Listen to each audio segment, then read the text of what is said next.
Elena and Tom are both in roles that still exist. Same industry, same function, same job title they had 3 years ago when AI anxiety was at its peak. Elena is more valuable in that role than she has ever been.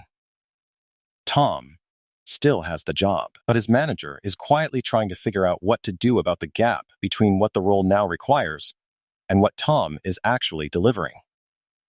Not because Tom got worse, because the role moved, and Tom did not move with it. The headline is true. But my job still exists, and my position is secure are two completely different statements, and the people treating them as the same thing are the ones who get caught off guard. If the evidence that outright elimination is less common than predicted has reassured you, good. That reassurance is warranted. But reassurance based on the wrong question is not the same as safety. The question most people have been asking is, will my job exist? That question now has a more optimistic answer than most people expected 2 years ago. The question that actually determines your position is different. Will my version of the job, the specific skills I bring to it today, still be what the role requires in 24 months? That question has a more complicated answer. Elena asked the second question early. Tom has only ever asked the first. Right now, those two questions have different answers for the role they both hold. The role exists, but Tom's version of it is becoming a worse fit for what the role now demands. Elena's is becoming a better one. Same job. Completely different positions inside it. The shift in the narrative happened for real reasons. The early automation predictions overestimated the degree to which AI could substitute for entire roles. What subsequent research found, the OECT-Ray analysis, MIT work on task substitution, McKinsey Global Institute updates, was that the accurate picture was task substitution within roles, not role elimination. AI does not take your job.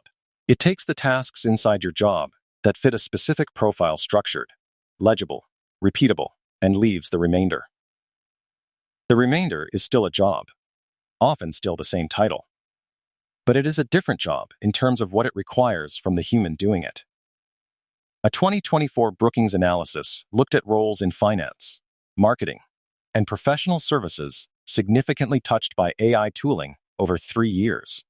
Almost none were eliminated. But task composition had shifted substantially. In some cases, the portion dedicated to structured output dropped by 40%, while the portion requiring judgment, client relationship, and synthesis grew proportionally. The role existed. The person who had built their identity around the 40% that shrank was in trouble. The person building toward the part that grew was well positioned. Elena had been watching this pattern in adjacent roles for 2 years before it hit hers. Tom had taken the persistence of his title as evidence that he did not need to watch. Here is the mechanism. 4 steps. Step 1. Replacement versus transformation. Replacement. The role disappears. The human is no longer needed. The economic logic of employing someone collapses entirely. Transformation. The role persists, but its internal requirements shift. The tasks AI handles will become cheaper to produce by tool than by human. The remaining tasks, judgment, context, relationships, accountability, become a larger proportion of what the role actually is. The job exists in both cases. But in the transformation case, it is not the same job it was.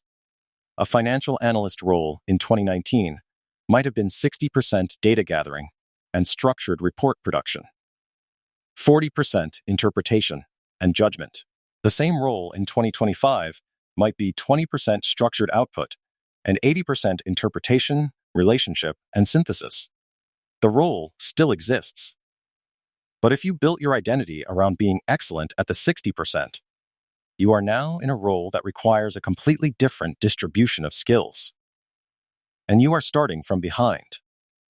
That is what happened to Tom.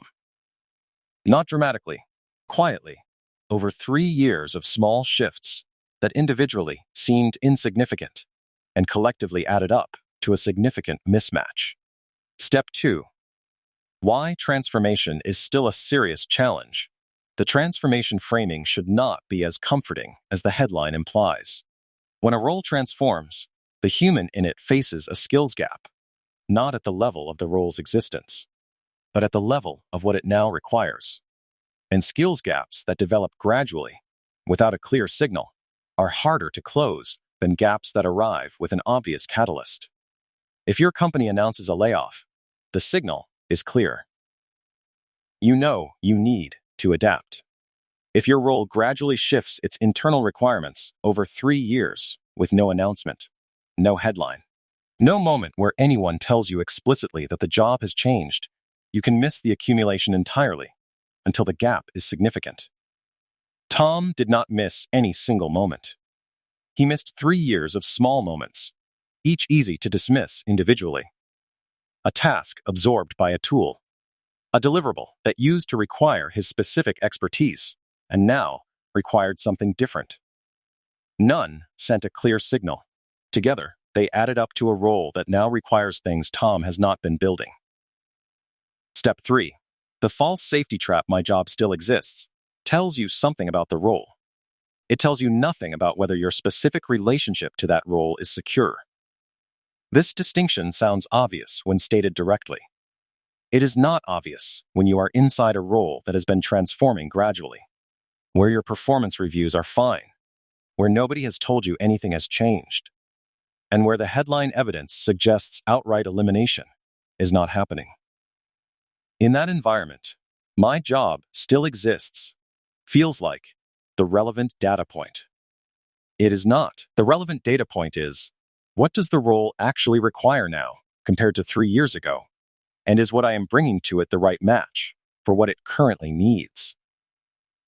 Elena asked that question consistently, not obsessively. As a habit. She noticed when tasks that used to take 2 hours started being handled differently. She asked what that meant for where she should be investing her development. Tom was not paying attention at that level because the headline had reassured him at the wrong level of granularity. Step 4. What transformation demands if transformation rather than replacement is the actual pattern. The adaptation it requires is specific, not retraining, not a dramatic career pivot, something more granular and more continuous. Tracking which parts of your role are shifting, in which direction, at what pace, and making small, deliberate investments that keep your version of the role aligned with what the role is becoming. For most people in knowledge work, the direction is consistent. Structured output production is shrinking as a proportion of what roles require. Judgment, synthesis, relationship, and accountability are growing, which means the adaptation is not learning new tools. It is deliberately building toward the growing portion, the judgment work, the illegible tasks, the things that require your specific presence. Elena did this through accumulated small choices. She volunteered for client-facing work when she could have stayed in the analytical track. She put herself in rooms where judgment calls happened, rather than rooms where outputs were reviewed. Tom built the part that was shrinking. It was genuinely valued. But he did not notice it shrinking until the mismatch was already significant. 5 years. Same role. 2 people. Elena's role looks like the same role it was from the outside, same title, same team structure. But what she does inside it is substantially different. The structured output work has shrunk. The judgment work has grown.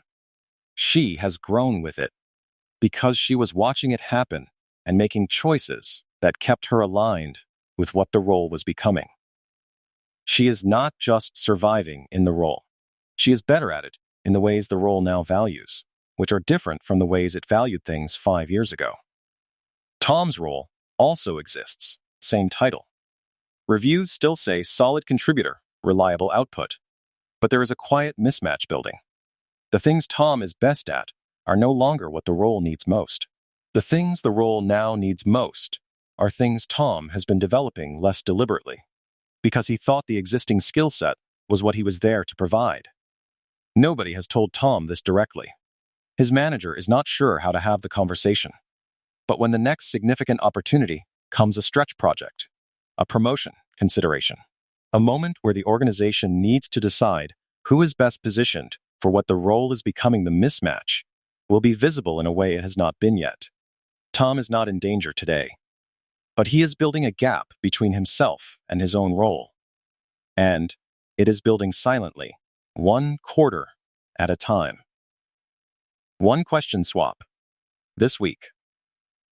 Stop asking, will my job exist in 5 years? Start asking, will my version of the job, the specific skills I bring to it today, still be what the role requires in 24 months? Those are different questions with different answers. Here is how to make it concrete. Think about your role 3 years ago versus today. Which tasks have shrunk in the time they require, or the value they generate? Which have grown?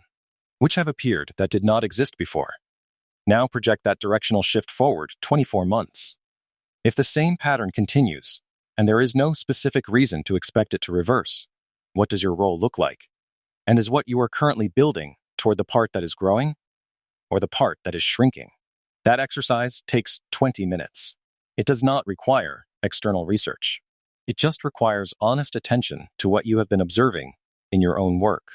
Elena ran that exercise informally, continuously, as a habit of attention. It did not feel like strategic planning. It felt like paying attention to what was happening in front of her. Tom did not run it. Not because he lacked the intelligence, because the headline had answered the wrong question convincingly enough that the right question did not feel urgent. The right question is urgent. It is just not loud. The headline is true. AI is not taking jobs at the scale predicted. Elena and Tom both still have their jobs, but they are not in the same position inside those jobs. And the gap between them was not created by any dramatic event. It was created by 3 years of attention or inattention to the transformation happening in plain sight. The distinction between replacement and transformation is not a comfort. It is a redirection. It redirects the question from, will my role survive, to will I survive in my role as it becomes what it is becoming? The second question is harder, and it has a different answer for Elena and Tom. The reassuring headline tells you the role will probably still be there. It does not tell you what the role is becoming. It does not tell you whether your current skills are growing toward the center of that future version or drifting away from it. Those questions have answers, but they require looking at the transformation itself, not just confirming the title survived. If the role transforms rather than disappears, and the evidence says it mostly does, then the more useful question is, what exactly does it transform into? What does the 24-month version of your specific job actually require from the person doing it? That question has a structure, and it is worth understanding precisely. That is what comes next.